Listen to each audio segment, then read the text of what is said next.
मेरा नाम डॉक्टर सिद्धार्थ वॉरियर है। I am a neurologist. मैं डॉक्टर हूँ। मैं बॉम्बे में प्रैक्टिस कर रहा हूँ और पिछले 3 साल से कंटेंट बना रहा हूँ। न्यूरो साइंस पे कंटेंट बना रहा हूँ ताकि मैं बता सकूँ लोगों को कि उनके दिमाग में क्या हो रहा है, ब्रेन कैसे काम करता है, एंड ये जानना ज़रूरी क्यों है। आई फील कि सबको एक हक होता है खुद के ब्रेन के बारे में पता होना। उससे जो एम्पावरमेंट मिलता है, that is the role of my content. और इसके पीछे क्या रीज़न है कि आपने ब्रेन में ही क्यों अपनी स्पेशलिटी करी? ये तो थोड़ी लंबी कहानी है। When I was in school मुझे साइकोलॉजी में बहुत इंटरेस्ट था कि लोग ऐसे क्यों बिहेव करते हैं, why are we the way we are. तो इसमें मुझे काफ़ी क्यूरियोसिटी होती थी कि ह्यूमन बिहेवियर पे। तो पहले मुझे लगा कि मैं साइकोलॉजी करूँगा, but my dad is a MD medicine doctor, और वो एक इन्फ्लुएंस हुआ कि चलो मेडिसिन कर लेते हैं। बट वो साइकोलॉजी का जो क्यूरियोसिटी है वो हमेशा रहा मेरे साथ। Then I realise that psychology is understanding a human person from the outside, लेकिन एक तरीका होता है पता करने का, वो है थ्रू द इनसाइड। तो ब्रेन के अंदर जो वायरिंग है, जो केमिकल्स है, जो नेटवर्क्स है, उससे भी पता चल जाता है कि लोग ऐसे क्यों है। तो आप क्या प्रॉपर स्कैन्स में देखते हो? जी। ये तो आपका डे टू डे प्रैक्टिस होगा आई थिंक, जी राइट? जी, MRI कर लेता हूँ, CT स्कैन कर लेता हूँ, और भी डिटेल टेस्ट होते हैं, जैसे फंक्शनल MRI होता है। फंक्शनल MRI में आदमी अंदर लेटा हुआ है और अगर उनको गुस्सा आ रहा है तो एक particular part of the brain will light up. ये कैसे पता कि गुस्सा आ रहा है? ये भी तो हो सकता है कि कोई और फीलिंग हो जिसको हम गुस्से की तरह इंटरप्रेट कर रहे हैं। ब्यूटीफुल। अभी आप ऑलरेडी न्यूरो साइंटिस्ट जैसे सोचना शुरू किए हो। ये जो हर एक इमोशन का जो ओवरलैप होता है, ये बहुत इंटरेस्टिंग होता है। बिकॉज बचपन में हम लोग सोचते हैं कि प्यार अलग है, गुस्सा अलग है, जेलसी अलग है, लेकिन ये सब में जो कनेक्शंस है वो न्यूरो साइंस अभी पता कर रहा है कि there is a lot of fear in love, there is a lot of love in jealousy. So all these different things, उसमें जो ओवरलैप जो होता है वो न्यूरो साइंस के थ्रू हमें एक अलग तरीके से देखने मिलता है। तो हम एक तरीके से इन दो इमोशंस के बीच में या किसी भी दो इमोशंस के बीच में एक लाइन नहीं खींच सकते और ये नहीं कह सकते कि ये है और ये है। जैसे हमने MD मेडिसिन में ये सीखा कि हम लोग बोलते हैं कि कार्डियोलॉजिस्ट के पास जाओ, हेपेटोलॉजिस्ट के पास जाओ, न्यूरोलॉजिस्ट के पास जाओ, लेकिन बॉडी एक ही है ना। हम लोग अलग अलग ऑर्गन्स पे डिवाइड करते हैं, लेकिन Right. शरीर तो एक ही है। तो हर एक स्पेशलिस्ट को बाकी ऑर्गन्स के बारे में भी पता होना चाहिए। Right. क्योंकि हर एक स्पेक्ट्रम होता है and everything affects everything else. अगर हार्ट खराब है तो ब्रेन खराब होगा, किडनी खराब होगी थोड़े टाइम में। तो वो एक स्पेक्ट्रम होता है। तो सिमिलरली इन इमोशंस। और यही फर्क हो गया कि होलिस्टिकली एक प्रॉब्लम को देखना या एक बीमारी को देखना, Right. और एक फ्रेगमेंटेड वे में देखना। बिल्कुल। क्योंकि हो सकता है कोई डॉक्टर हो जो एक पर्टिकुलर ऑर्गन पे काम कर रहा है लेकिन उसकी जड़ कुछ और ही हो। बहुत बार ऐसा होता है कि जैसे एक पेशेंट आया था 2 हफ्ता पहले, उसका हाथ हिल रहा था, ओके, कंटिन्यूस हिल रहा था, and he was behaving odd, जैसे अजीब से बात कर रहा था वो। एंड न्यूरोलॉजिस्ट के पास आया क्योंकि हाथ हिल रहा है, अजीब से बात कर रहा है। टर्न्स आउट उनका किडनी में प्रॉब्लम था। He was having something called encephalopathy, मतलब किडनी जब खराब होती है तब ब्रेन खराब होता है, क्योंकि जो कचरा जो होता है ब्रेन से जो निकलना चाहिए वो नहीं निकलती, तो वो ब्रेन में एक्यूमुलेट हो जाता है और उसको एनसेफेलोपैथी कहते हैं। तो ब्रेन ठीक से काम नहीं कर रहा है। तो अगर किडनी के बारे में अगर नहीं पता होता तो बीमारी पकड़ में नहीं आती। तो दिस इज़ वेरी इंपॉर्टेंट कि वो एक ओवरऑल पिक्चर, और ये सिर्फ मेडिसिन में नहीं है, आई एम श्योर हर एक कॉर्पोरेट जॉब में, हर एक सिस्टम में ये अप्लाई होता है कि every part of the system will apply to everything else, will affect everything else. या I was about to say that, मतलब बहुत बार लाइफ में क्या होता है, हम अपनी लाइफ में एक पर्टिकुलर एरिया पे काम कर रहे होते हैं जबकि हम उसके रूट को नहीं कभी समझ पाते हैं या एक्चुअल में नहीं समझ पाते उसका कॉज क्या है। ऐसा आप भी कई बार फेस करते होंगे, राइट? बहुत बार। इनफैक्ट हर एक OPD में हर एक पेशेंट मेरे लिए एक पजल होता है, क्योंकि वो पेशेंट आ रहा है एक प्रॉब्लम से, लेकिन क्या वो असली प्रॉब्लम है कि that is just a cause of some other problem जिसको उसने देखा ही नहीं है, उसने नोटिस भी नहीं किया हो। So this is always there. तो वहाँ पे एक डॉक्टर का बायस भी तो आ जाता होगा ना, क्योंकि उस तरह का पेशेंट उस तरह के सिम्टम्स के साथ में आपने पहले जब देखा होगा तो आपके माइंड में सबसे पहला थॉट यही आएगा कि अच्छा कुछ वैसा ही है, जबकि हर केस अपने आप में अलग होता है, this right? Is one of the biggest challenges of medicine. इसको अवेलेबिलिटी बायस कहते हैं। तो मैंने ये मेडिसिन में देखा था, MBBS में मैं जब पढ़ाई कर रहा था। टेक्स्ट बुक है, उसमें थाउजेंड्स ऑफ डिजीजेज आते हैं, उसमें से 2-3 डिजीज ऐसे होते हैं जो काफ़ी रेयर होते हैं, but when you read it और उसके अगले दिन आप जब हॉस्पिटल जाओगे तो सडनली हर एक पेशेंट तुमको लगेगा कि ये यही है, क्योंकि that is the last thing you read. और इसको अवेलेबिलिटी बायस कहते हैं, कि जब ब्रेन ढूंढता है कि इसका कारण क्या होगा, तो जो सबसे लास्ट आपने जो सोचा था उसको जोड़ देता है कि ये उसकी वजह से ही हुआ होगा। This always happens. हम लोग जिससे भी मिलते हैं, we look for ourselves in that person, relate करने की कोशिश रिलेट करते हैं, करने की कोशिश, क्योंकि तभी समझ आएगा, नहीं तो हम एक अननोन टेरिटरी में चले जाएंगे and we will start getting scared, right? Exactly. क्योंकि समझ ही नहीं आएगा कि हो क्या रहा है। एग्जैक्टली। जो इन्फॉर्मेशन हमारे पास आई उसको प्रोसेस करके फटाफट से कहीं किसी कंपार्टमेंट में या डिपार्टमेंट में फिट करेंगे, हाँ, जिससे कि हमको समझ आ गया कि ये क्या है, चाहे नहीं भी आया बट वो फीलिंग आ गई कि हाँ मुझे समझ आ रहा है क्या हो रहा है, I know, I am in control, I know. मतलब वो एक फीलिंग आ जाती है कि चलो, if I am in that position, this is how I will do it, now मुझे समझ में आ गया। एक्चुअली समझ में आ गया कि नहीं वो अलग बात है, बट वो एक फीलिंग आ जाता है कि मुझे समझ में आ गया। और शायद यहाँ पर फेथ का, बिलीफ का, इन सब का रोल देखा जाए तो आ जाता है।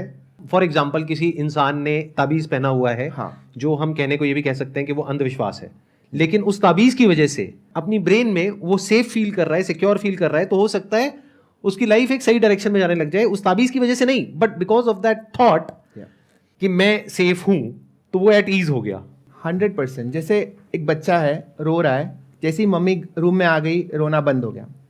अभी वो अगर समझो वो बच्चा एक्चुअल डेंजर में था, the mother might not have been able to do a lot, लेकिन उसके दिमाग में वो एक कामनेस आ जाता है कि चलो ये है, अभी नाउ आई एम सेफ। अगर if the mother is not there, लेकिन मम्मी ने एक लॉकेट दिया है और वो बंदा पहन रहा है वो लॉकेट, तो वो साइकोलॉजिकल कनेक्शन अभी भी हो सकता है कि चलो, in my mind my mom is there with me, तो that can give you enough calmness to do the actual work। तो मैं हमेशा सोचता हूँ कि रिलीजन और स्पिरिचुअलिटी का एक बहुत ही बड़ा हिस्सा है फेथ। आप किस पे फेथ कर रहे हो is secondary to do you have faith at all. Faith is more important. तो अब थोड़ा सा टॉपिक को चेंज करते हैं, क्योंकि इतना डीप ना हो जाए कि सारे डूब जाएं और सब सो जाएं, लोग लेट जाएं, उनके मुंह से झाग निकलने लग जाए और फिर आपको उनका इलाज करना पड़े। तो अब वापस से उस पॉइंट पे आते हैं, यानी कि जो आज का एज ग्रुप है हमारा, that is between 18 to 20 years. तो इस एज ग्रुप में जो एक कॉमन क्वेश्चन है, जो सबकी प्रॉब्लम है और जो बार बार एक क्वेश्चन मेरे से पूछा जाता है, वो है फोकस कैसे करें अपनी अटेंशन को, अपने ध्यान को कैसे वहां पर लगाएं जो हम करना नहीं चाहते लेकिन करना पड़ रहा है, यानी कि पढ़ाई लिखाई, और वहां से ध्यान कैसे हटाएं जो करना तो चाहते हैं लेकिन उसको करने से कुछ होने वाला नहीं है। कुछ मिलता है थोड़ी देर के लिए प्लेजर, लेकिन लॉन्ग टर्म में उसका नुकसान होता है। तो ये बहुत ही एक कॉमन प्रॉब्लम है, इसको अप्रोच करते हैं साइंटिफिकली। बिल्कुल, कि फ्रॉम योर पर्सपेक्टिव आपके पास में इस प्रॉब्लम का क्या सोल्यूशन है, मतलब क्या किया जाए, क्या सजेस्ट करेंगे आप बच्चों को? मैं सबसे पहले कहना चाहता हूँ कि ये आपकी गलती नहीं है। सबसे पहले thank you are very welcome. क्योंकि घर पे सारे यही सुनते रहते हैं ना कि तेरी गलती है। तो पहली बार कोई ऐसा इंसान आया, वो भी एक डॉक्टर, इतने बड़े डॉक्टर, जो कह रहे हैं कि आपकी गलती नहीं है, तो इसका मतलब ये नहीं है कि आप वो करते रहो जो आप कर रहे हो। ये नहीं कहा है इन्होंने, तो आगे भी पूरी बात सुन लो। हाँ, मतलब सिर्फ इतना क्लिप एडिट मत करना, आगे भी है। ये आपकी गलती इसलिए नहीं है कि जब आपका ब्रेन इवॉल्व हो रहा था over the last 50,000, 1 million, 10 million years से, उसका प्रायोरिटी बहुत अलग था। उसका प्रायोरिटी था सर्वाइवल, एंड सर्वाइवल के लिए 2-3 चीज़ें इंपॉर्टेंट है। खाना, दोस्त सपोर्ट के लिए कि कोई मारने आए तो, कम्युनिटी, पार्टनर, स्पीशीज़ को आगे बढ़ाने के लिए, और कुछ डेंजर है तो उससे दूर जाना। बहुत ही सिंपल है। आज के ज़माने में एग्ज़ाम देना ये इम्पॉर्टेंट है कि नहीं, हमारे ब्रेन को कैसे पता? क्योंकि एवोल्यूशनरी एग्जाम करके कुछ था नहीं। तो you are telling your brain कि एग्जाम इंपॉर्टेंट है, बट ब्रेन देख रहा है कि अगर मैं नेटफ्लिक्स देखूं तो मुझे एंटरटेनमेंट मिलेगा, मुझे मज़ा आ रहा है। और मज़ा आना इज़ अ गुड थिंग, क्योंकि मज़ा आने के लिए एवोल्यूशन ने काफ़ी कुछ किया है। हाँ, मतलब किसी को मज़ा आया था तभी आप यहाँ बैठे हो।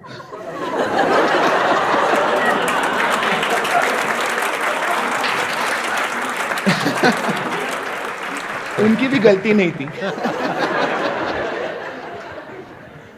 तो ये जो हम लोग कह रहे हैं ना कि मुझे डिस्ट्रैक्शन हो रहा है, एक्चुअली ब्रेन को लग रहा है कि वो ज़्यादा इंपॉर्टेंट है और आप ये फालतू की चीज़ों में टाइम वेस्ट कर रहे हो, जैसे एग्जाम्स और पढ़ाई।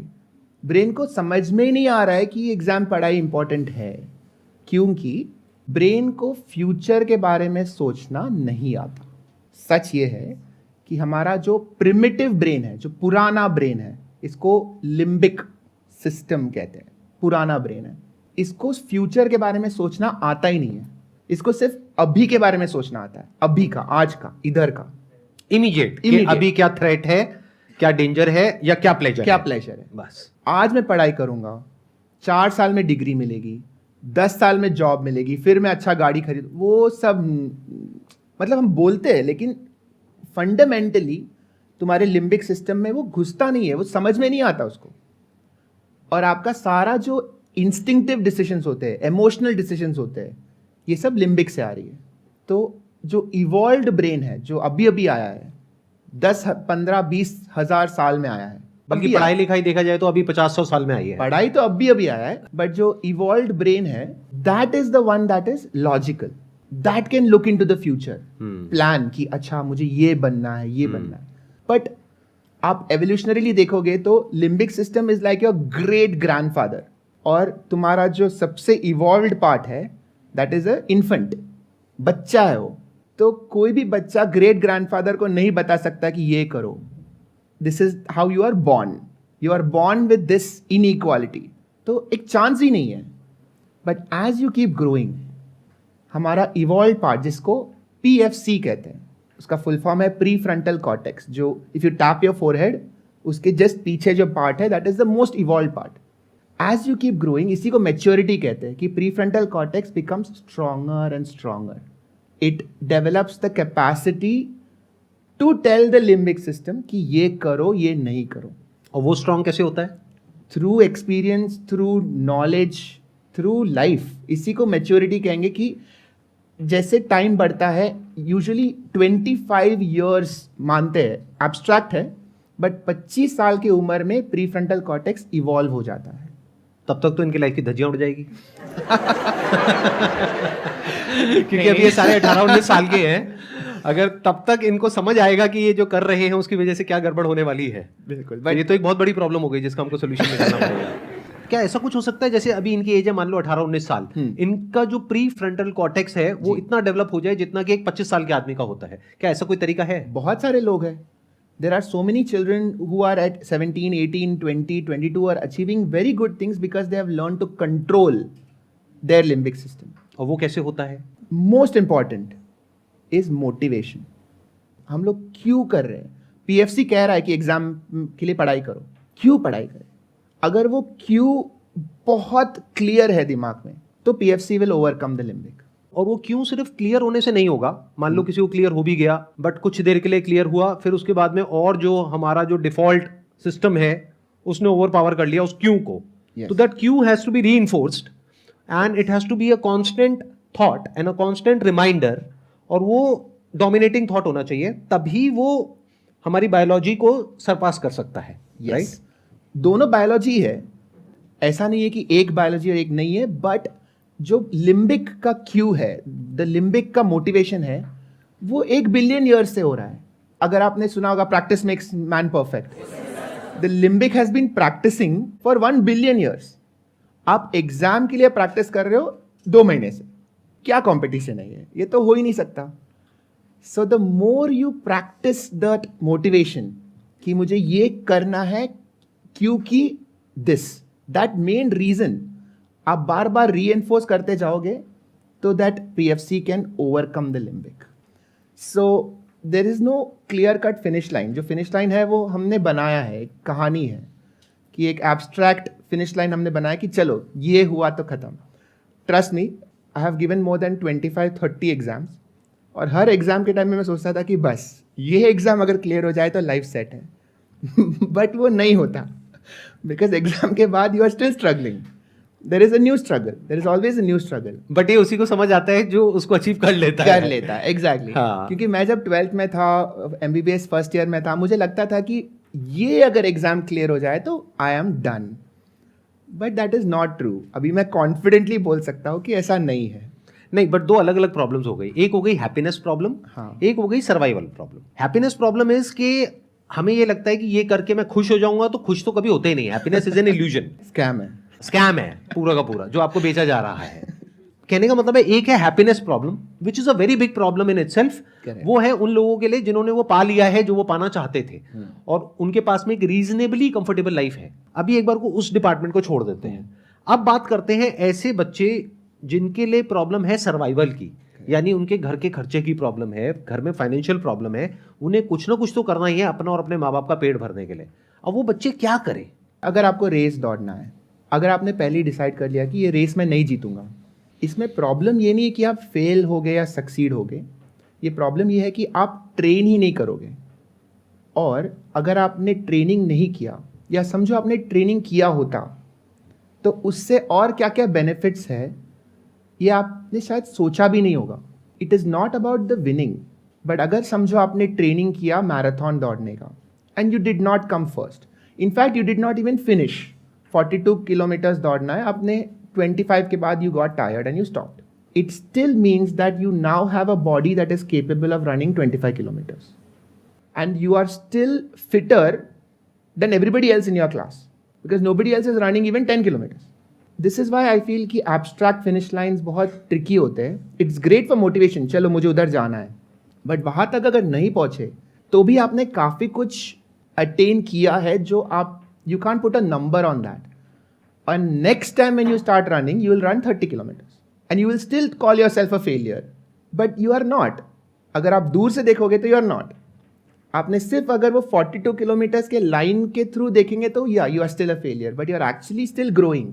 And that is, I feel, the only important thing in life. Are you growing?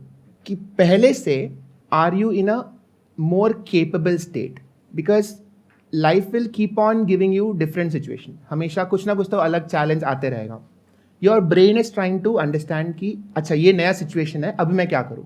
और पहले कभी अगर ये एक्सपीरियंस नहीं किया है तो द ब्रेन विल थिंक कि this is a stress. That is what stress is. Stress का मतलब क्या होता है? इट इज़ अ सिचुएशन जो ब्रेन को नहीं पता हैंडल कैसे करना है। तो अगर समझो मैं पहली बार लाइफ में स्टेज में बैठा हूँ, I would be so stressed right now, क्योंकि क्या हो रहा है, लेकिन इतने सारे लोग देख रहे हैं मुझे, आप इंटरव्यू ले रहे हैं, I know that millions of people might see this video, I will be, my heart rate will be high, because it's a new situation. मेरे ब्रेन को पता ही नहीं है इसको कैसे हैंडल करना है। Because I have been on stage 50-100 times before, this feels normal. The only reason this feels normal is because I went, you have been there, done that. Correct. मेरा स्टेज फियर हुआ था, मैं गाने गया था एक बार स्कूल में, ऊपर गया, मुझे गाने का लिरिक्स ही याद नहीं आ रहा है, पूरा स्कूल खड़ी है सामने, मुझे याद ही नहीं आ रहा है कि मुझे कौन सा गाना गाना था। आई सैंग सम अदर सॉन्ग जिसका मुझे लिरिक्स आधा याद था and I came down. But if that hadn't happened, then next time we would not have been a little more comfortable. And today I think my heart rate is around 65-70. ठीक है, this is normal. इसी conversation को थोड़ा सा और आगे बढ़ाते हैं। बहुत इंटरेस्टिंग है कॉन्वर्सेशन और बहुत इंपॉर्टेंट है ये कॉन्वर्सेशन सबके लिए समझना, स्पेशली मेरे लिए, क्योंकि I am really serious about finding a solution to this problem. क्योंकि प्रॉब्लम क्या है कि हम चाहे जितना मर्जी मोटिवेट कर लें लोगों को, ये सो कॉल्ड जो रेस है उसको जीतने के लिए, ये रेस है बड़ी सिंपल कि ये कट ऑफ है। तुम यहां पर आ गए तो तुम सक्सेस हो, नहीं आए तुम सक्सेसफुल नहीं हो। घर वाले, रिश्तेदार इसी तरीके से देखते हैं उस इंसान को। मतलब बड़ा सीधा सा है सक्सेस और फेलियर का मतलब कि भाई ये कर गए, ये क्रैक हो गया तो तुम सक्सेस हो, नहीं हुआ तो फेलियर हो।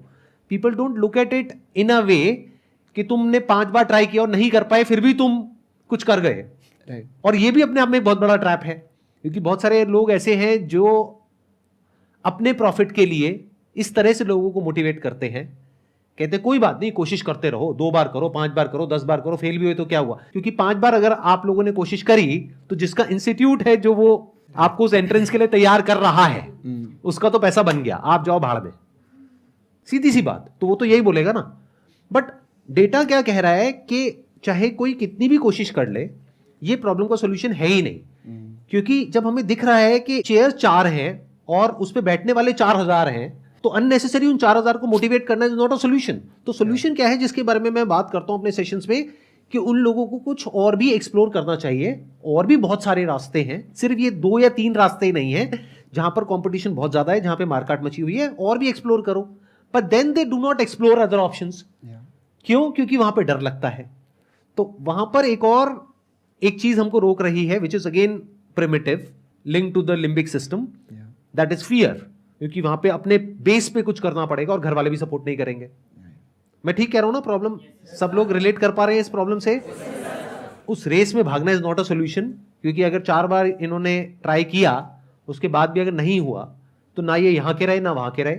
जो प्राइम एज है वो भी निकल गई, मोटिवेशन भी बिल्कुल खत्म हो गया लाइफ में। कहने के लिए इनको एक एक्सपीरियंस हुआ है, बट वो एक्सपीरियंस की एक्चुअल में कोई वैल्यू नहीं है। अगर कहीं जॉब करने के लिए जाते हैं तो जा करके बोलेंगे मैंने इस एंट्रेंस की तैयारी करी 4 साल तक, तो उसके बेस पे इनको कोई नौकरी नहीं मिलने वाली। नौकरी उसको मिलती है जिसका क्रैक हो जाता है और जो उसको कंप्लीट कर लेता है, बाकियों को नहीं मिलती है। That is a fact. तो अब इन लोगों को कैसे मोटिवेट किया जाए?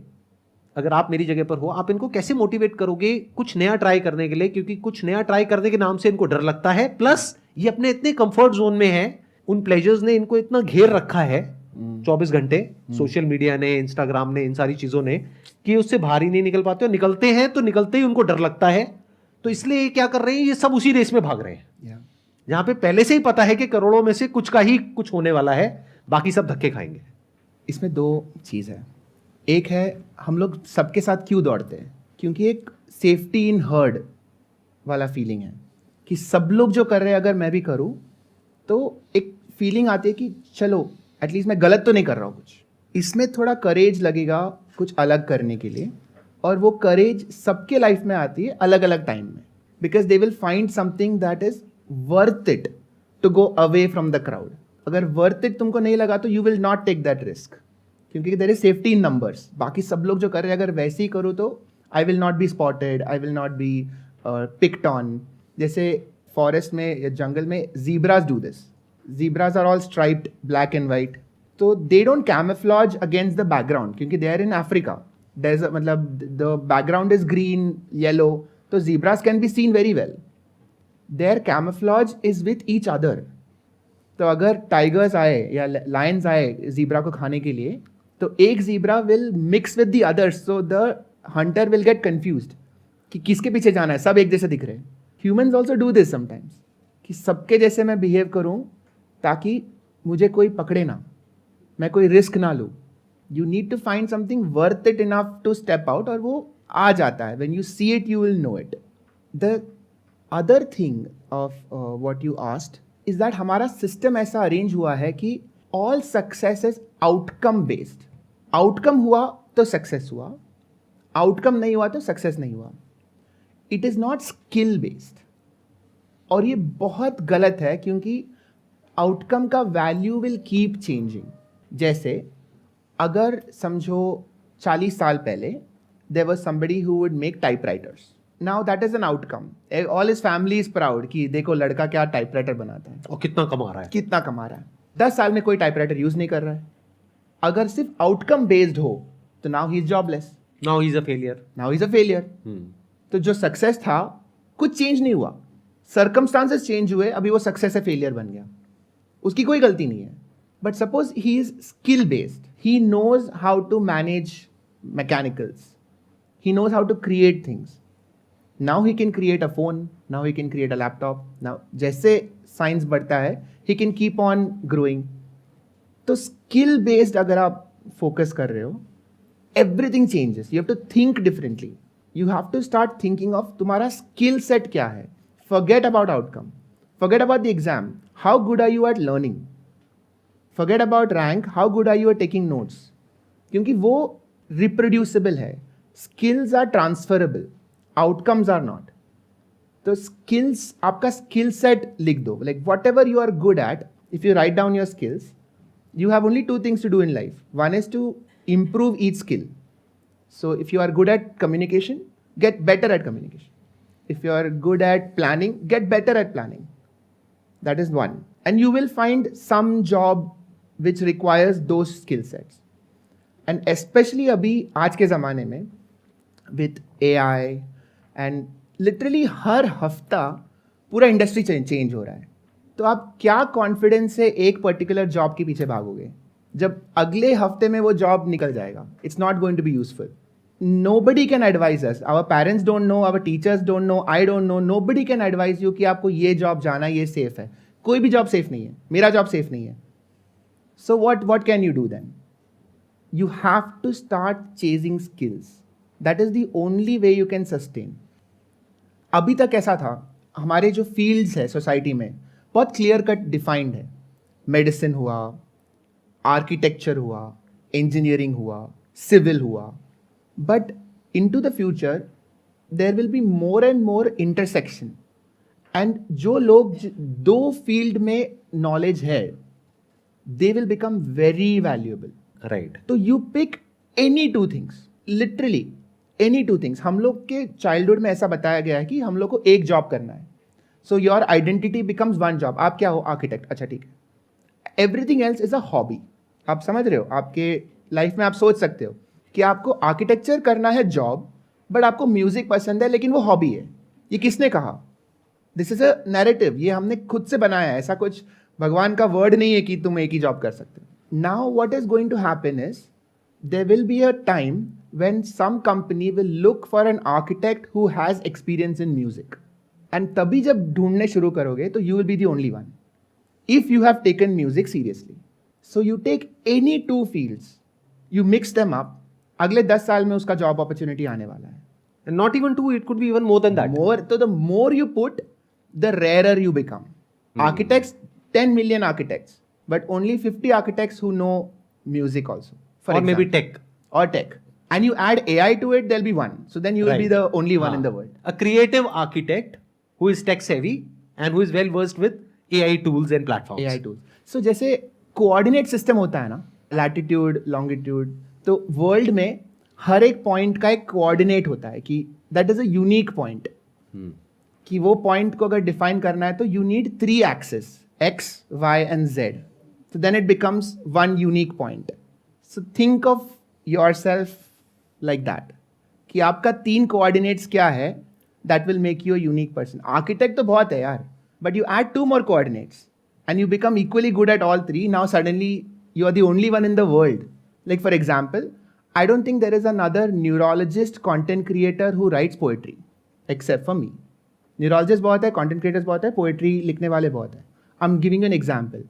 So this is how you suddenly find yourself unique. Right. And every single person can do this, but they have to take it seriously. तो आप ये कह रहे हो कि आने वाले टाइम में वही लोग रेलेवेंट रहेंगे जो कुछ भी नया सीख सकते होंगे. यानी ये कह लो, अगर सबसे इंपॉर्टेंट कोई स्किल है तो उसको पिन पॉइंट करना बड़ा मुश्किल है कि वो स्किल क्या होगी. जैसे फॉर एग्जांपल अगर आप म्यूजिक की बात करते हो तो आज ऐसे भी एआई टूल्स आ गए जो म्यूजिक बना देते हैं. Correct. One particular skill may not be that relevant, but if you have got the skill to acquire any skill for that matter, yani ki if you can learn how to learn, that is going to be the most important skill in future. Perfect. Right? Perfect. Thank you so much yahan par aane ke liye. Thank you. It was great meeting you.